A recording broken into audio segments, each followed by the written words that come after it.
Welcome to the Brow Report Radio Show, and we are live on Periscope, and we also do a YouTube channel as well. So thanks so much for joining us tonight on the program. I greatly appreciate it.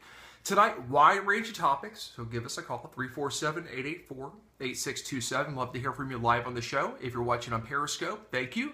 Watching on YouTube, thank you as well. And we're also available on blogtalkradio.com/Brow Report. We are your home of news and views that you can use because we're looking out for you, the American people.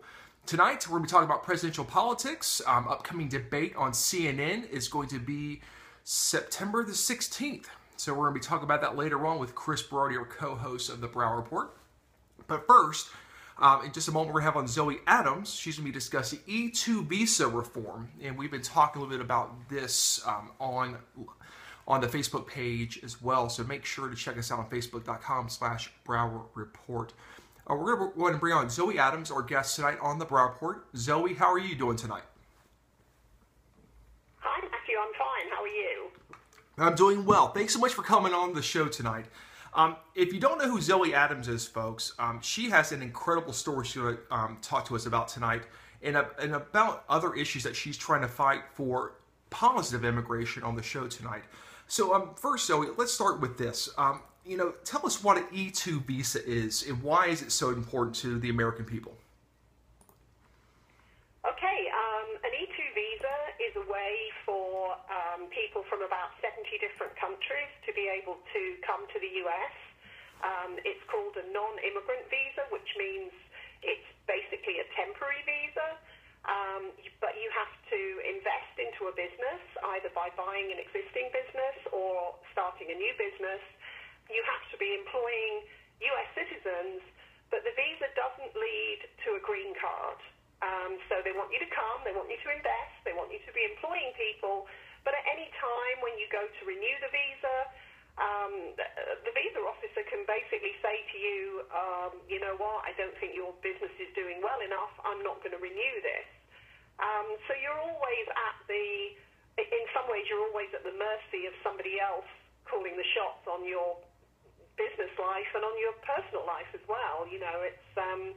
So we're trying to ask the U.S. government if they will change the situation about the visa and actually allow us to apply for green cards, which would then lead to us being able to apply for citizenship in time after we've been here for a certain length of time and fitted some criteria that they would ask us to fit into. Well, let me ask you this, Zoe. Do you pay taxes here in the United States?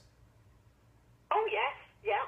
Okay, so you pay taxes, you employ American citizens, but yet it seems like there's this loophole, this E-2 visa. It's like you would think the U.S. government would want more immigrants come to the United States that produce jobs and pay taxes. Do you feel in your situation that you're kind of getting robbed here a little bit of a potential of becoming a U.S. citizen? I think so. And even though when you come, you're under no illusion that the visa does lead to a green card. We knew when we came here 12 years ago that wasn't the case. But you don't really understand until you're here and you've been here for a while and your children have, become immersed in proper American culture. They've made friends at school. You've got customers in your business. You've got employees that rely on you. Until you've started to be here for a while, you don't realize how much this kind of limbo land is really affecting you. And, you can never... At the moment, we call America home, but we can't really fully commit to it being home because we just never know what the future holds for us. So it's difficult to expand businesses. It's just a very weird situation, and I don't think it's so much that we feel fooled or badly about it, but it would just be nice to be recognized within the whole immigration debate that we are actually a group of immigrants that, could be looked at and could be given the opportunity, for a proper future here. We met, I believe, over 5 years ago in a brief conversation at a 2010 Tea Party event in Lakeland, Florida, where I was speaking at. And we saw each other again. We did, yes. And we saw each other again a few weeks ago at a Republican women's meeting where I was speaking. You told me a very interesting, brief story about your son. Tell us about your son, what he's having to go through after getting a degree here in the United States. Where did he have to go to get his advanced degree? Well, both of my children went through an international baccalaureate school. They got a very good education. We were extremely happy with the education that they got. My son went to the University of Florida. He went there for undergrad. He was actually only 17 when he went. He did his undergrad in 3 years, and then he did a master's degree at the University of Florida as well. And he decided that he really, really wanted to go to med school, and we said, yes, okay, that's wonderful. We'll support you. We'll do everything we can to, pay for you to go to med school and all that sort of thing. And it wasn't until he started to apply that we realized that there's very few med schools in the U.S. that actually would even accept an application from him because he didn't have a green card or wasn't a U.S. citizen. So he applied to the few that he thought he had a chance of getting into and that would accept an application, had an interview with just one, and really has been kind of, I suppose, bugging the poor guy in the admissions office, who told him that basically, although they say they will accept somebody who's an international student, which is what Tom had to become, they never actually had done. And so really only about 4 weeks before the beginning of this semester, he started to think about schools that are actually based in the Caribbean. And we were very lucky that he was actually accepted at 2 schools in the Caribbean.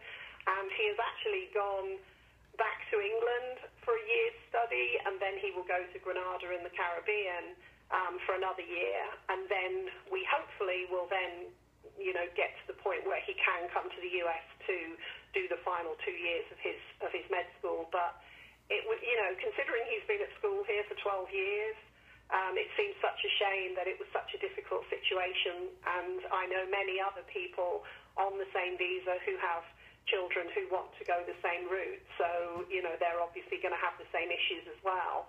I actually had a long telephone conversation with Governor Rick Scott last year because I told him this was the situation. And he was horrified that Florida was not, letting students like this go to the med schools in Florida. But actually, there was only 2 schools in Florida that he was even able to apply to. It's amazing, Zoe, that we have this immigration debate in the United States right now where we have people that cross the border. They get to use public schools. Then there's actually universities in the United States that will actually let illegal aliens that are not supposed to be here and their children go to school. I mean, there's even a situation, I believe, over in the state of California where an actual lawyer is an illegal alien. So it's amazing, yeah, Zoe, that we continue to have this immigration debate, but there's people like you and your family that are following the rules, doing it right. Your son applies to medical school, and he applies in the hopes of going to med school in the United States. And they're saying, we will take your applications, but then you find out from one of the schools they don't accept anyone that's international. So that's not really fair at all, Zoe. And I'm hoping that we can continue to get this out there, because this is so important that we need to talk about the immigration success stories, the ones that contribute to the United States and to our culture, that makes our country better, creates jobs, creates opportunity, not just for people like yourself, Zoe, but people that want to come to the U.S. and create jobs for American citizens as well. So, yeah, I mean, we reckon there's about 100,000 businesses in the U.S. Being run by people on this visa. Between us, we're probably looking at, we're employing about 800,000 people. We're paying, the information that I got from my contacts who are on the same visa, and then I averaged it over 100,000. We're paying, over $3.5 billion a year in wages. And, we're just really the kind of forgotten side of the whole immigration debate, because I think everybody, the media push this story about, the people that are coming over the borders, and, everybody has their own reasons for doing what they do, but, people like us are not your typical immigrants and are not what people think about when you talk about the immigration story, and I think that's a real shame. It is a real shame, Zoe. And I think the American people need to hear more stories like yours and your family story, because they're always talking about breaking up families. And I don't want to break up families by any means, but it seems like in your case, your family's kind of getting broken up right now. Your children know American culture. They've been raised in American culture, and they want to stay in the United States, and they want to, continue to contribute to our society. Now, they'll probably, come back eventually to the United States because they love it here. But at the same time, it's just very concerning that we continue to have that immigration debate where we say, a lot of groups say we don't want to break up families, but this is just a perfect example. You follow the rules, you're creating jobs, you're paying taxes, you're not having to pay back taxes and fines and fees that they're talking about the legal immigration. You've been doing it right the entire time. And that's where I think that the politicians, especially our congressmen and senators, need to start waking up. We need to be reaching out to people like you, Zoe, that like to come to the United States and create an opportunity where you may not have back in England. And a lot of people around the world that come from all around the world, Zoe, that want to become American citizens eventually, because they want to live the American dream. Because a lot of people, you've seen it in Europe. You understand what's going on in Europe right now. There's not a lot of opportunity there anymore. And, even though the United States is not perfect by any means, we have an opportunity that most countries don't afford. Yeah. Oh, yeah. I met with one member of Congress, and he asked me why I'd come to America, and he actually said to me, "Did you come here for the American dream?" And I said, "Well, yes. That's what I like to think of." And he said, "Were you chasing the British dream?" And I said, "Well, we don't really have a British dream." And he said, "Exactly, and that was one of the reasons why we did come. We came for an adventure. We thought, if we came for a few years." But as I say, once you've been here for a while and you've started to get, immersed in the culture, and you've made friends, and your children have made friends, and you've got a life here, it's very difficult to go to the U.S. Embassy to renew your visa and potentially be told, your business isn't, performing well enough. And we all know that there's been years with recessions, and I've known plenty of people who have been told that. And you also talk about families being split apart. Once our children get to 21, they're not actually covered on this visa anymore. My children both had to go onto an international student visa when they became 21. But children, who possibly don't want to go to college, or parents can't afford to send them to college, they have probably no other option. The really only other safe option is marriage. And I know plenty of people on this visa who have left the US and gone back to their home countries because they've got no way for their children to stay. And they're not going to send their children back to a country that they haven't lived in for years, without going with them most of the time. So, the US are losing the people who are bringing that investment and creating the employment, and that's a real shame. It is, because right now, I don't know if you know this, Zoe, but this is a number that's been thrown out there quite often recently. There's 94 million Americans that don't work anymore. It's a very scary, staggering number. And I know there's a lot of people like you, Zoe, that have come to the United States to open businesses, to invest in a country that, think about it. You didn't really have, a vested interest in the United States. Like you said, you wanted to go on an adventure. You wanted to have opportunity that was not afforded to you back home. And I think that we really need to start getting back to that, is getting, people that want to come to the United States to make an investment in their future, in the future of our country. I see too many people, especially American citizens, Zoe, that continue to try to live off a system rather than being part of the American dream. And it's people like you that inspire me still, because there are still people that want to come to the United States to live the American dream. They're not just coming here to, get on welfare or use the system that we have created here. You want to create a better opportunity for your family and your children. And I get that 100%. Yeah. Oh, yeah.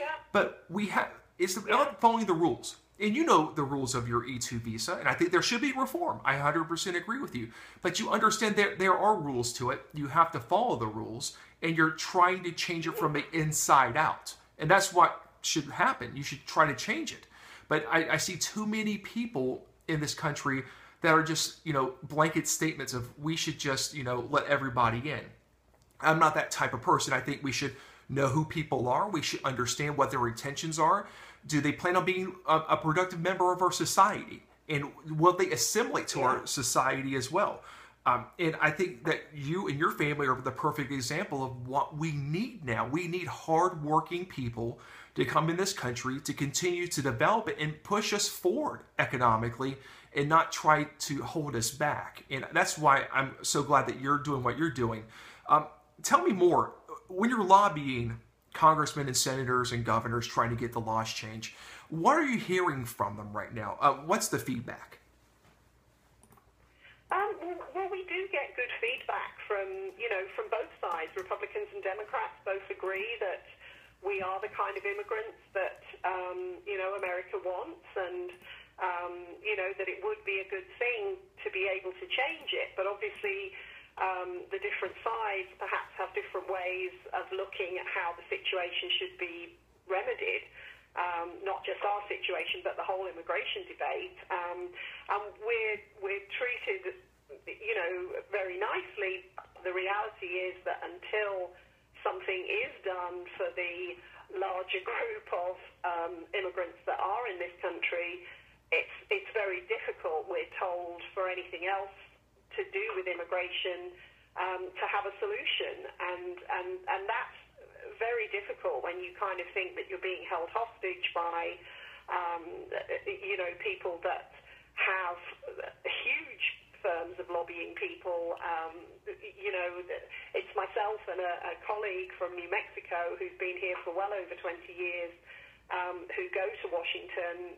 We've been 9 or 10 times, and we go and talk to people, and everybody says, yes, we have bills. We have a bill at the moment that Congressman David Jolly put forward that would help our situation, but to try and get support for that bill is very difficult. And whether it will actually get anywhere, go through the committees and get onto the House floor and actually go anywhere, it's a very... I'm not sure if that will actually happen in this Congress. We may be looking at 2017 when we have a new president before any real change can happen. I hate to say that, but I have to be realistic. So, I mean, the one thing that we have done is that we have brought the terms of the E-2 visa to the attention of a lot more people. So, when we first used to go to Washington, we used to say, we've come to talk to you about the E-2 visa, and people would say, oh, just remind me which one that one is again, and it was obvious they didn't know who we were, and I think that's the indication of why nothing has ever been done to change it, because nobody has ever asked before. So it's a fascinating situation, I have to say, to be able to go to Washington, to go into the office buildings of the Congress members, and to be able to go in and out and go to the girl on reception and say, I was wondering if I could speak to somebody about immigration. And sometimes you can, sometimes you can't, but we have got further and further each time we've gone. With who we've met with, we now can meet with some of the members of Congress when we go. I have a very good relationship with Dennis Ross here in Lakeland, and it's just fascinating to me that we're actually able, as people who aren't, citizens, to be able to do that. It absolutely fascinates me every time I go. And I say to my husband, the guys that work here are my rock stars, because they're the people that can actually change my world. So, it's kind of weird. Now, do you think that, especially the younger people that are on the E2 visas, like say your children, do you think that they're the best hope to maybe getting this change? Because I see children, Zoe, as the windows to the politicians. They're always talking about the children, the future. Do you think that the children, if they went up there, and that could make even more of a positive difference? If you brought your kids, I don't know if you brought your kids up there to meet the congressmen or meet the senators, but do you think that might be an opportunity to bring the kids up there? Because this is the future, really. Yeah, oh yeah, definitely. I mean, we actually had a situation a couple of years ago when the big comprehensive Senate bill came out that kind of covered every aspect of immigration that you could think of. Our children were not covered under the kind of DREAM Act type legislation because there's one little word in there that says unlawfully present, or oh yeah, and of course our children are lawfully present. So we actually had an opportunity to go and speak with the people in Marco Rubio's office in Orlando, and we took 4 students, all doing very well. My son went. Bob, the guy from New Mexico, his son came over as well and went. And we actually went in and they started talking to us and said to us, well, you have ways to stay. And our children said, well, can you tell us what those are? Because at the moment we don't really have a way to stay. Yeah. And after being in the office for about an hour, the people actually said that they would talk to Senator Rubio, and he actually did put an amendment forward to that Senate bill that would allow children that are on legal visas to be included within that legislation. The amendment actually didn't make it onto the bill, and as you probably know, the bill didn't get anywhere. But it was a good situation, and yes, I think it was because the children were there. If I'd gone and the other parents and just talked to them on their behalf, it probably wouldn't have been as effective as having the children there actually speaking from their own hearts and saying, what future have I got? We had a few years ago, we were lucky enough to be interviewed on Fox 13 in Orlando, and my colleague Bob said, he said something, and it was, our children are given a wonderful opportunity for education, and they come out with degrees and master's degrees that they can use in more or less any country in the world apart from this country where they've got the degree from. And that kind of said it all, really, that, they're putting in all this work, they're putting in all this effort. The US is we do pay for them to go to college, obviously, but, schools and everything, it's being funded by American taxpayers, and it's an absolutely ridiculous situation that they're not being able to make use of those talents once they've graduated, and, that is such a shame, and as you say, I think the children are probably one of the main issues that if that was resolved, it would help so many people. Yeah, I agree. Now, Zoe, before we go tonight and go on to further things with our co-host tonight, Chris Berardi, tell the listeners where they can get a hold of you and learn more about E2 visa reform and how they can help you out. Well, we have a website. It's www.e2visareform.org. That's our lobbying website. We also have a website which is e2visapeople.org, which is more for the people that are on the E2 visa. We're trying to tell their stories. We're trying to show their children's achievements and all that sort of thing on there. If anybody is listening who is on an E2 visa and would like to get in touch with us, they can do through there. There's an email address and a telephone number on the website where they can get hold of us. I live in Lakeland. I spend most of my time. I'm very lucky that my husband runs the business that we have We have a pool servicing company, and I told him right from the beginning I wasn't going to go out cleaning pools. He's very good, and he doesn't expect me to.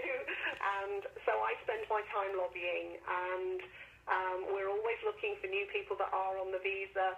But anybody else that's listening, we always are glad to get support. We're always glad to get media interest. This is wonderful that you've invited me on tonight.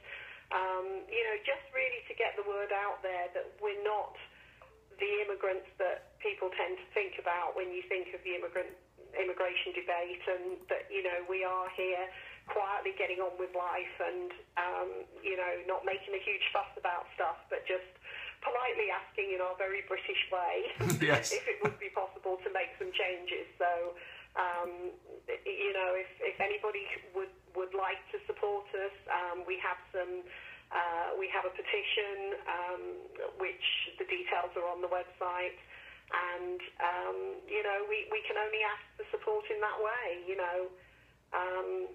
but yeah, don't really know what else to say. Well, what we're going to do for you, Zoe, is we're going to post the information on the Facebook page and also in the BerardiReport.com as well.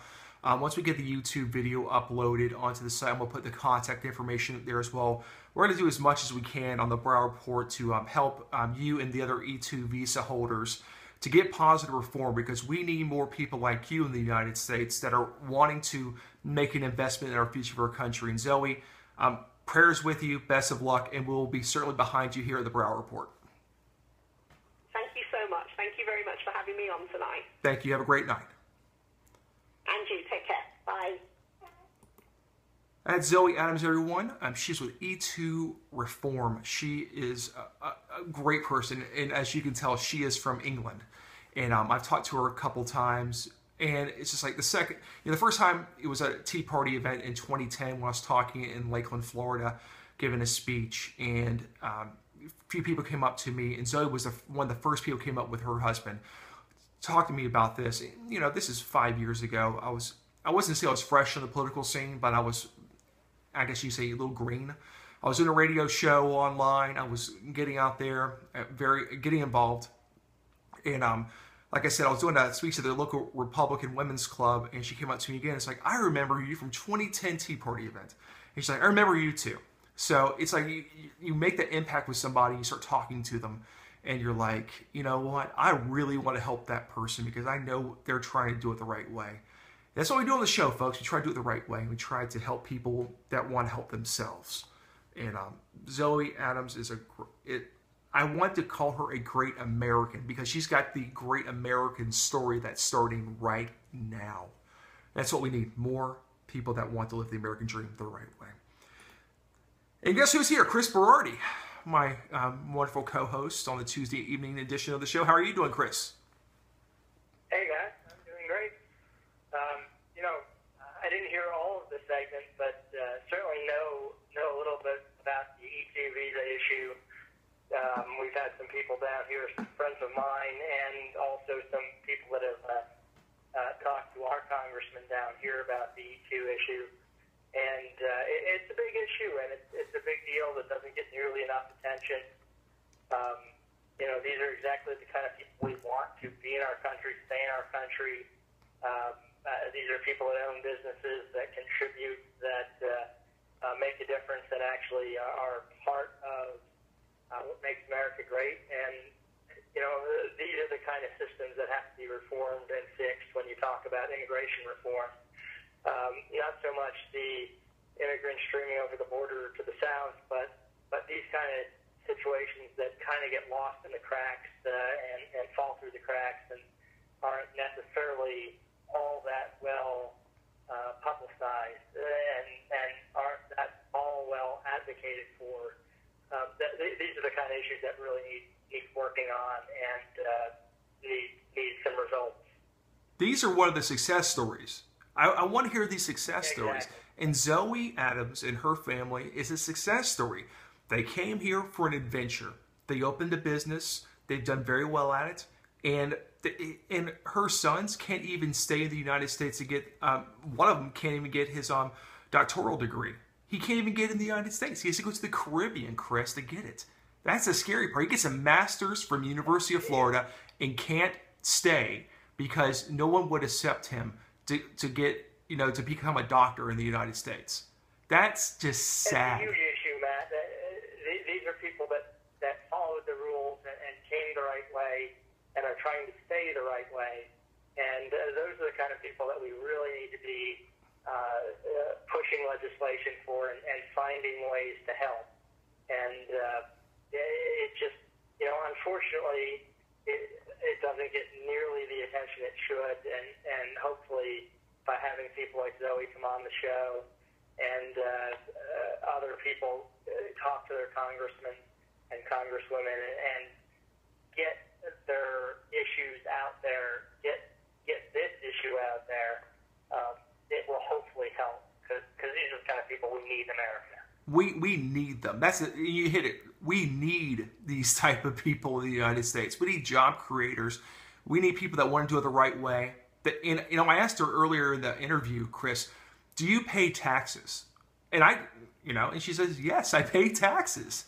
I'm like, so we need people that pay taxes. We need people that are not working under the table. We need those people that are creating jobs and creating taxpayers to help our country. And I threw this out there too. 94 million American citizens don't work, Chris. But we have Zoe and her husband owning a small business in the United States, working, trying to prop up this thing. And we need more people that want to work, want to create jobs, and less people sitting on the sidelines hoping for, a welfare check or a food stamp card. And I think that's exactly right. I mean, the E2 visa situation, these are about people that are working. These are about people that are contributing, as you say, paying taxes, contributing to the betterment of our country. They aren't taking or giving. They're not on welfare. They're not on EBT cards. They're not coming across the border and expecting a handout. Quite the opposite. They are contributing to making America a better place, building businesses. These are the kind of people that America is built on and has been built on. These are the kind of people that we need to find a way to help stay in this country. And that's like a feel-good story, Chris, but that's not a feel-good story yet. And I kind of wanted, it's a positive story, and hopefully we get some good congressmen and congresswomen involved and get this thing straightened out, because we need good people in this country that want to do the right thing. But let's talk presidential politics, Chris. I mean, you are our expert. I'll call you an expert, Chris, because I trust your judgment and I trust what you tell us on the Brow Report on Tuesday nights. Okay, we got a debate coming up on September 16th. We're 8 days away. It's 8 days away. It's going to be on a Wednesday night on CNN. Hopefully we won't have that candy chick, asking questions, because that's a complete fail. We'll see. We'll see. Because, it's bittersweet when Candy's asking questions. So let's talk about, I know Trump and Carson are dead heat in Iowa, which is cool. I mean, we don't want to run away. We want to have some competition here.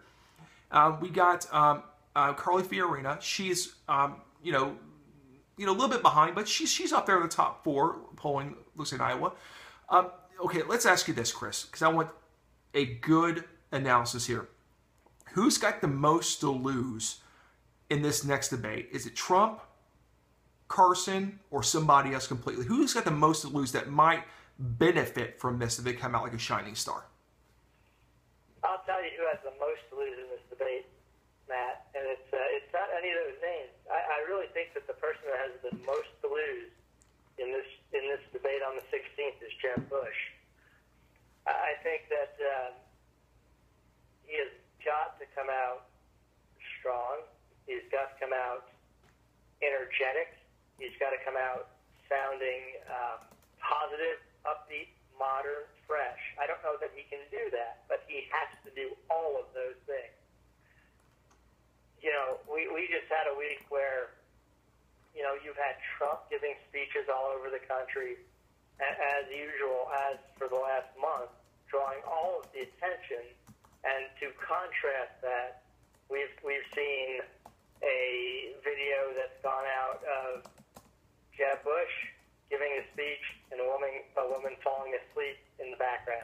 That's sad. He has got to shake. Trump has done a very good job of painting Jeb Bush as somebody who has no energy and somebody who hasn't got that passion. Trump's had the airwaves. He's been able to get that message out. Jeb has not done anything yet to change that perspective, and he has to do that in this debate. He has got to come out as somebody who is energetic, vibrant, young, aggressive. He has to do all of those things. His money is not going to dry up, but I can tell you this: you're hearing rumors of the establishment money base trying to lure Mitt Romney into this race. That's not good for Jeb. No. Mitt's not going to get in. Definitely not. Mitt won't get in, but the fact that rumor is out there means that somebody somewhere has said it.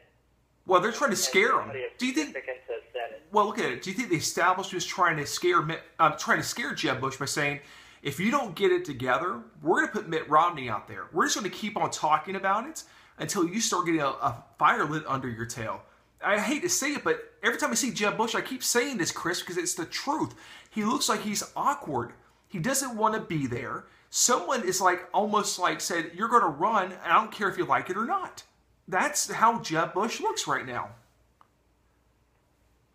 Yeah, I mean, this is a guy that, for someone who was a two-term governor here in Florida, somebody who is a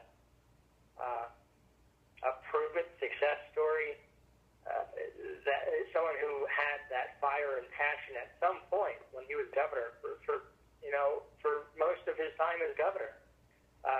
That's not coming across right now, and he's got to fix that. Okay, he's raised. He risks being in big trouble before he ever gets past South Carolina. He's raised around $114 million from what I've last heard, Chris. Do you think he could buy, some help here? Because he's got a lot of money. Who is he paying here? I don't know who his campaign manager is. I don't know if you know it either, Chris. But, I mean, you're well connected in Republican politics. But it seems like who's giving him advice, Chris? Because it seems like the advice he's getting, it's either one, he's not using it, or two, he's getting bad advice. I don't know which one it is.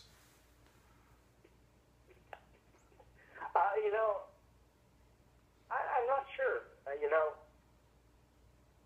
It's a situation where, sometimes you expect a candidate will know how to handle themselves, especially a candidate that has the background experience of a Jeb. And, you may not have worried too much about prepping going in. And sometimes it's just the opposite. Sometimes you over-prep so much that you take away a candidate's personality and ability and off-the-cuff kind of speaking that maybe they need. So I'm not sure yet which way it is with Jeb, but something is certainly missing, and it's a problem that's got to be corrected really quick. And here's the thing, if he doesn't get it corrected before, let's say just after this debate, because I think there's a few more debates after this, but if he's falling down in the polls. He was the presumptive nominee for the Republicans coming out in 2016. One, because I think he was going to be like a shock and awe campaign from Jeb Bush.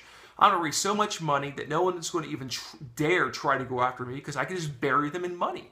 I can just bury them in ads and just bury them in online social media. I can get out the vote because I can pay enough bodies to get out there and get it done. Then comes Donald Trump. Donald Trump's like, I've got $10 billion, dare me to spend $1 billion. Dare me to spend it. And I will, and I haven't seen one fundraising thing for Trump. Not one. Number one here, Chris, he says he doesn't want anybody's money because he's proving a point. And I don't know if it's 100% valid, but he says he can't be bought. Because he's like, I don't want anybody's money. I don't want to make any promises I cannot keep, any promises I don't want to keep. And I can say that I value that position, Chris. I do. Now, do I wholeheartedly believe it? Not yet. But I think that the American people are looking for something that cannot be bought, because all we see, I see this meme going around all the time, Chris, you've probably seen it too, with the congressmen and the senators with like the racing suits on from like NASCAR. And it says, you know, if you really know, if you want to know who owns who, you know, check who their sponsors are. That's the thing that the American people are tired of, is the bought favors from all these politicians over and over again. And I think there's some good congressmen, some good senators out there, Chris. I really do. But when you've got like 80 to 90% of them that are, you know, bought and paid for by corporations and special interests, that 10 or 20% of good people can't get anything done, Chris. Yeah, it's difficult, and unfortunately, there are far too few congressmen or senators who are able to say we're not bought or paid for, that we don't take contributions from this group or that group. There are far too few for that to be a message that plays and that gets attention, because there just aren't enough. You know, we have a congressman here in Southwest Florida, Congressman Clausen, who is somebody who doesn't take tax money. He's fortunate to have been very successful in the private sector before going to Congress, and he doesn't plan to make Congress a career. He's already had a career, and he has his issues that he wants to champion, and he's not going to take money from special interests and PACs who might want to influence his vote. He'll certainly talk to them. He'll talk to anybody that wants to talk to him. However, he won't be paid for. So no NASCAR symbols on our congressmen. But unfortunately, there just aren't enough, because it's just so expensive now to become a congressman or a senator or even even county commissioner or state house is getting so expensive. It's just, unless you're independently wealthy, it's hard to be able to do that without taking money from people who could potentially influence a vote. You know, with the raising of limits here in Florida to what used to be $500, now $1,000 per person in a county commissioner state house race, you basically, in effect, you've doubled the amount of money people will give. It now costs, you know, to be just a county commissioner. Now you're going to have to raise $400,000 to $500,000. That's crazy, Chris. It is absolutely crazy. I mean, in like Polk County, that is currently in existence. Polk County, they make just over. They used to make around, I think, $80,000 a year, but then they had I guess you could say, a constitutional amendment to the Polk County's charter or whatever it is. I can't remember, and I apologize. I can't get all the terminology right, but I'm on the same wavelength. They cut their salary, I think, back to $40,000 a year. So it's, I mean, $40,000 in the county that I live in, it's decent, but for the job, I don't know. But it's just crazy to think about. You'll need to raise around 10 times or more how much that job pays a year to get elected. It's like the President of the United States. You're trying to raise $1 billion to get a job that pays like $400,000 a year. They always ask this question, Chris, of people that run for office. Why are you running for office? Why are you willing to raise $500,000 for a job that pays $40,000 a year? Can you please explain it to me? Because I need to understand.